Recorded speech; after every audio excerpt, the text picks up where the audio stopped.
We all know that food plays a key part in our well-being, and starting at a young age with the right nutrition helps lay solid foundations for healthy growth. But can the right choice of food make children smarter too? Is there such a thing as what has been called brain food? This school in Granada is involved in a European Union research project that aims to find out how specific nutrients affect mental development and performance of infants, children and teenagers.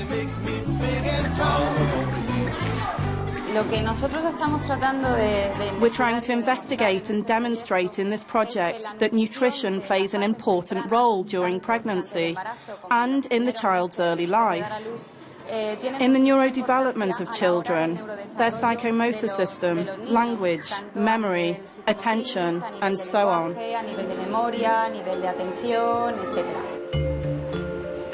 Researchers gave food additives with different types of valuable nutrients to pregnant women taking part in the study to find out whether their children will, on average, do better psychologically than their peers. Existen nutrientes importantes presentes en los alimentos que son necesarios. In common food, for example in fish, there are important nutrients involved in brain development, such as omega-3 fatty acids, iodine or folic acid, that promote optimal development of the brain in the fetus and during the first year of life. Estos nutrientes van a favorecer el crecimiento óptimo y el desarrollo cerebral del feto y del bebé. This local family has come for another checkup. Every few years, parents and children who take part fill in questionnaires and take psychological tests. They're expected to demonstrate that early nutrition has a long-term effect, well after birth and infancy.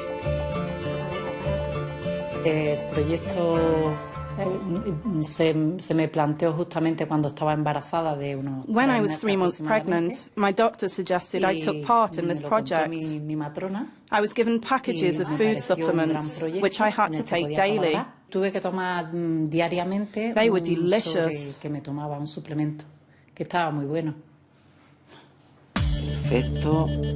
Researchers use a brain-computer interface and memory tests to assess a child's mental performance. The Granada experiments are just one example from a series of complementary studies in 9 countries, totalling more than 15,000 children.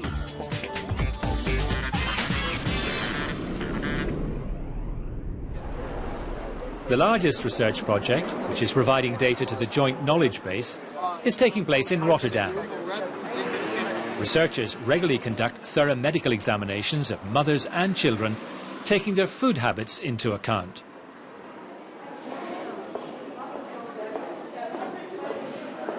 Pregnancy is, of course, a very important period as the organs start to develop then, but also diet during later life will be studied. And that starts with the breastfeeding, but it also includes how much snacks a child eats, how much fuzzy drinks it has, and even a child can be a picky eater or not. So that's what we're also relating to the development of behavior and the brain. The checkups that started at pregnancy will continue until the children reach the age of 20. Along with a set of detailed questionnaires to give some insight on important aspects of the family's lifestyle, a typical examination includes allergy tests, measurements of lungs, heart, bones, eyesight and hearing. I thought the study was important for children in general, and also it was in our own interest, as now we're getting full medical checkups with modern medical equipment. Combining physiological and psychological tests, researchers record a full picture of the child's physical and mental development.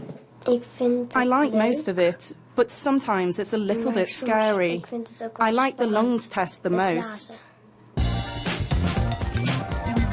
A set of psychological and behavioural tests show how well the family works together on challenging tasks and assesses the child's memory, reaction, risk aversion and motor coordination.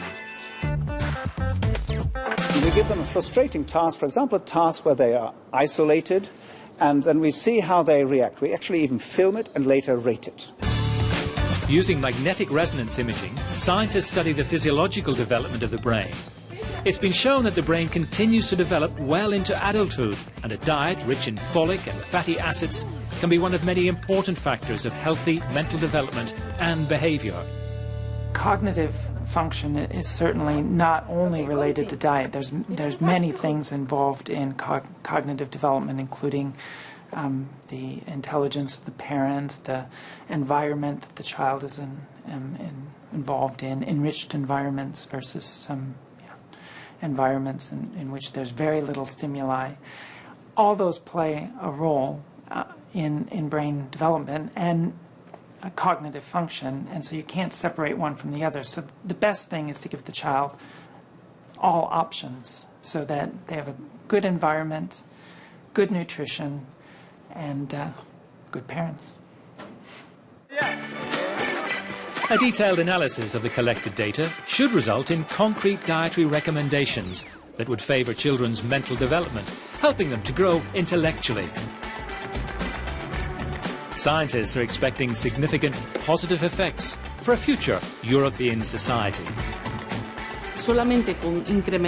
Just by improving the IQ by a few points, you're allowing people to develop in various ways, opening a better future for everybody.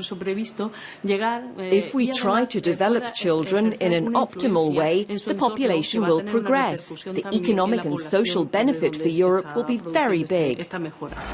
The importance of good nutrition is impossible to deny. Thankfully, nowadays we're eating rich and tasty vegetables, fruits and other foods all year round, thanks to modern storage technologies. But how efficient are they?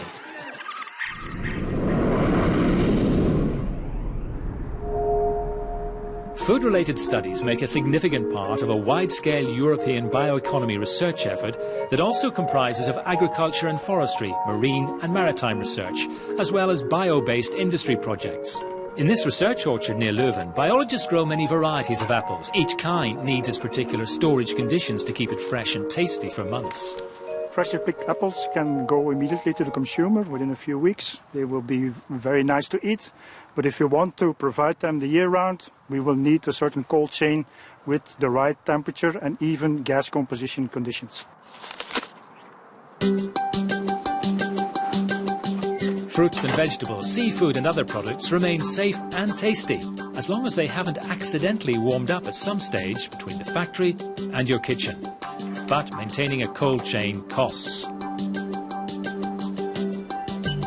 A lot of times, in order to be very efficient in regard to safety and quality, we are overdoing it with regards to energy and possibly the impact on the environment. So this project is trying to combine all these issues together, while of course keeping safety as the priority.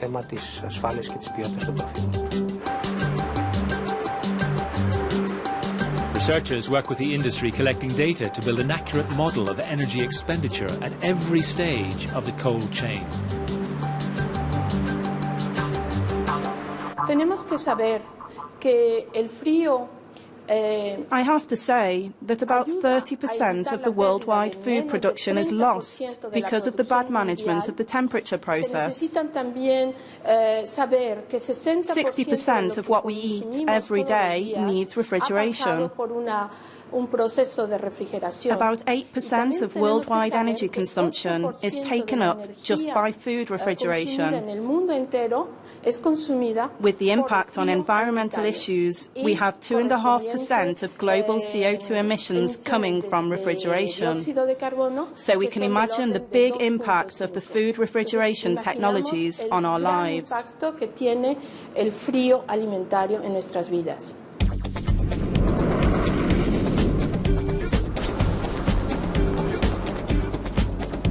In northern France, these freshly harvested green beans are quickly transported from the fields to the world's largest vegetable processing plant in Estremont. Then on to distribution centres, supermarkets, and finally to be served in plates in homes in many countries. We are in a deep freeze warehouse for frozen products. The temperature is minus 18 degrees Celsius. Watching the temperature is important. A bit too high, and the shelf life of the frozen vegetables would be reduced. Too low, their texture will be damaged, making them less tasty. Factories such as this spend lots of energy on refrigeration. With more research and innovation, these expenses can be reduced.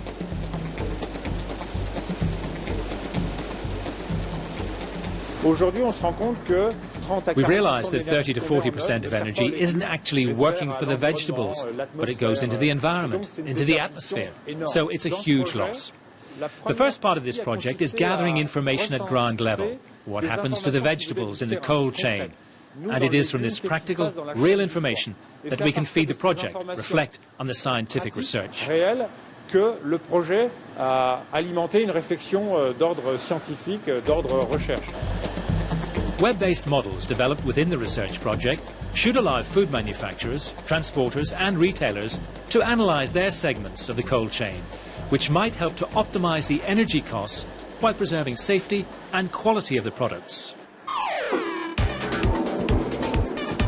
Researchers are looking into ways to make food last longer with less energy by finding optimal gas compositions, temperature regimes and innovative technologies that can keep food cold without environmentally risky refrigerants. The current cold chain is very sophisticated and quite advanced, but that doesn't mean to say that we can't improve it. For example, we could reduce energy use in the cold chain. We may be able to increase or improve food temperatures and food safety. We may be able to improve food quality. We might be able to make food last for longer, for instance, which might have benefits in reducing waste. I'm gonna eat my vegetables, they keep me growing strong. I'm gonna eat my vegetables, they keep me growing strong.